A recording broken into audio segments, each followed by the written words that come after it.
The same Tumblr irreverence, wit, and commitment to empower creators. So they're not, Yahoo says, we're not looking to change the style of Tumblr. We just want to add Tumblr to our umbrella. Now, under the terms of the deal, Yahoo will allow Tumblr, which has over, they're saying now they have over 300 million monthly unique visitors. That's not the 108 million users they have signed up. They have over 300 million monthly unique visitors to operate as completely separate entities that retains the same irreverence, as we said before, wit and commitment to empower creators. The company's founder and CEO, David Karp, will remain in his position. Yahoo is not looking to replace him with one of their own. And according to Karp, he says, the CEO of Tumblr, he says, our team isn't changing. Our roadmap isn't changing.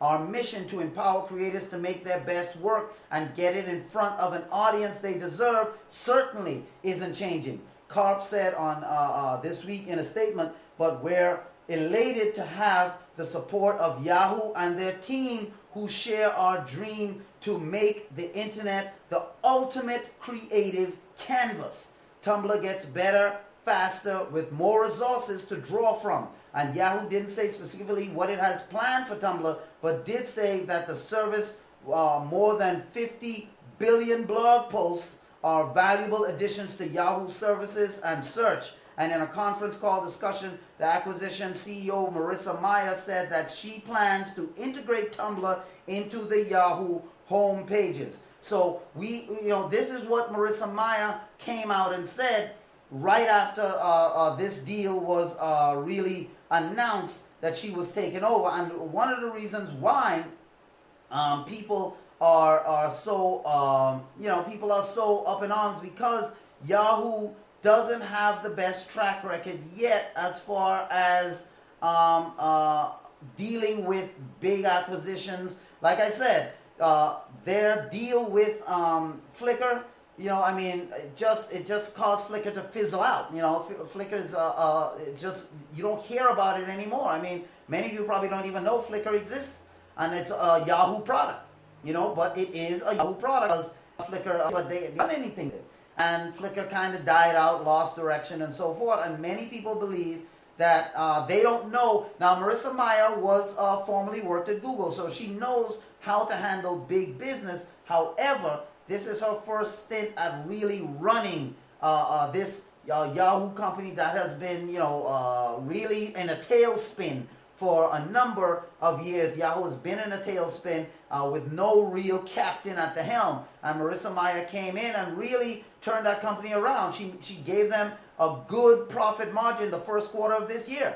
I think it was $100 million. Now, that's not a lot in terms of for a big corporation when other companies like Samsung, like Sony are posting billions of dollars in the profit. But for a company that was losing money, to turn it around, and now you have a profit of $100 million in your first quarter, and that's profit, that's after expenses. That's not bad, you see. And Yahoo clearly still has some cash to play with if they can buy a company like Tumblr, who's been around for a long time.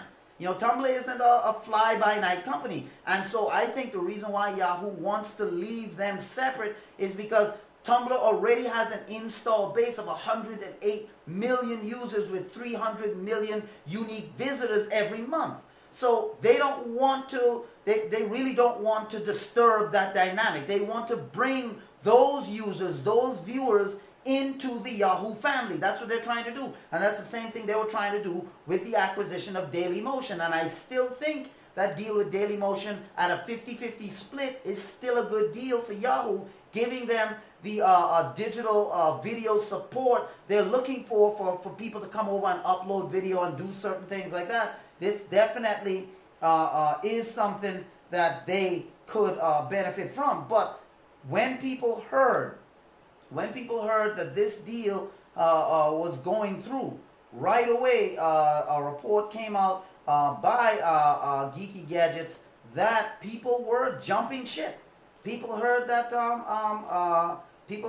Yahoo was going to buy Tumblr, and Tumblr users, according to a report, were jumping ship. So in case you didn't hear that, You didn't hear that. This is what the report said. They said Tumblr users, after finding out that the just announced deal with Yahoo to buy Tumblr for 1.1 billion, Tumblr users were bailing by the thousands. People are consistently switching between Tumblr and WordPress anyway, but the usual rate of about 500 an hour spiked to 72,000 people per hour that was leaving Tumblr for WordPress. Now, granted, that's a number of individual posts, not the entire blogs, but all its the number, but still the number had increased significantly rather from before. And so, although you don't want to count out Tumblr and Yahoo just yet, people always, when there's a new captain in town, you're going to get these different things. The same thing kind of happened with Instagram when Facebook acquired them. Initially people would jump in ship and say, oh man, Facebook doesn't know what they're doing. Zuckerberg, he bought this guy, oh, he doesn't know what he's doing. But Instagram is doing just fine. Matter of fact, Instagram is still increasing. And Facebook has not changed what Instagram brought to the table. And that was one of the things that a lot of CEOs say. Yeah, I mean, everyone says we're not going to change anything. Come on over. You know what I'm saying? We're going to keep things the same. And then next thing you know, boom. Everything changes. And that's what people thought was going to happen. So you can't really look at these posts and these numbers to say, well, people are jumping ship when it comes to Tumblr. Those things happen. That's what happens when you have a new acquisition coming out. But it doesn't mean that is the state of things. You have to understand that these things happen. Anytime a company is being acquired by another, there's always going to be people thinking that, the sky is falling, so they got to get out of there quick. You see, but the same thing happened to Instagram. So we just want to say that. The same thing happened to Instagram, and guess what? Instagram is still growing. Still growing strong, and Facebook. So, can't believe everything you hear. No, you can't believe, because if you do that, then you're going to always be thinking that, oh man, this is something that as soon as you hear a company is acquiring another, you're jumping ship, because you're like, oh man, we can't do that. We can't be a part of that. Nope. You can't look at what always is being said. You have to look at what the truth is and just wait until the dust settles. Wait until the dust settles, and then you will see what's really happening. All right, we're going to take another break right here, and we're going to talk about one of the real deals here that I'm sure many of you have seen before, and that is, as you see right there, Ultimate Organics. Yes. Ultimate Organics is one of the premier places that you can buy great organic food. If you're looking for some of the healthiest foods that you can get, if you're looking for some of the best, because in today everybody wants to eat right? We all want to eat right. That's right. We want to be able to eat the way, to eat healthier, to do things the way we should have always been eating, but it's just expensive. Eating healthy is not the cheapest thing in the world to do. And how do we do it? Well, you can run over to ultimateorganics.net. They have over 11,000 products in stock, from homewares to cleaning products, air fresheners, baby food, pet supplies, snacks, cereals, rice, flour. All of these things naturally grown, no preservatives, no harsh fertilizers, naturally grown, 100% organic products, healthy. You can buy singly or in bulk, which is what people want to be able to do. You want to be able to buy cheap organic food in bulk, but it's tough, when you go around. But the people at ultimateorganics.net has you covered. That's right, they got you covered, man. So run on over to ultimateorganics.net, get yourself some of that good Ultimate Organics food, and we like to thank them for their support of this episode of Tech Pulse. Woo! Oh yeah, now we're back once again. We're back once again, and we're talking now about LG. They have come out with a 5-inch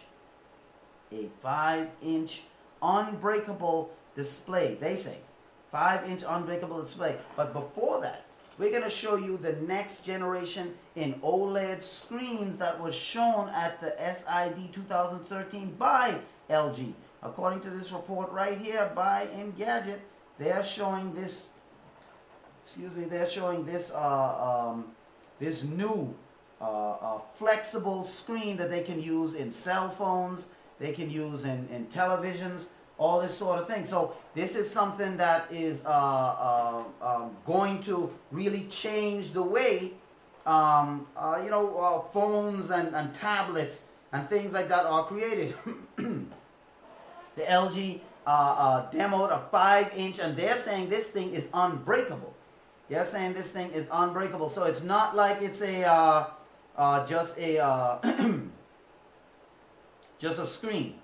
They're saying this 5-inch screen is an unbreakable screen, flexible plastic, OLED panel, organic LED panel, and sorry, LED panel, and this is what they're going to use in their next generation of cell phones. Sorry.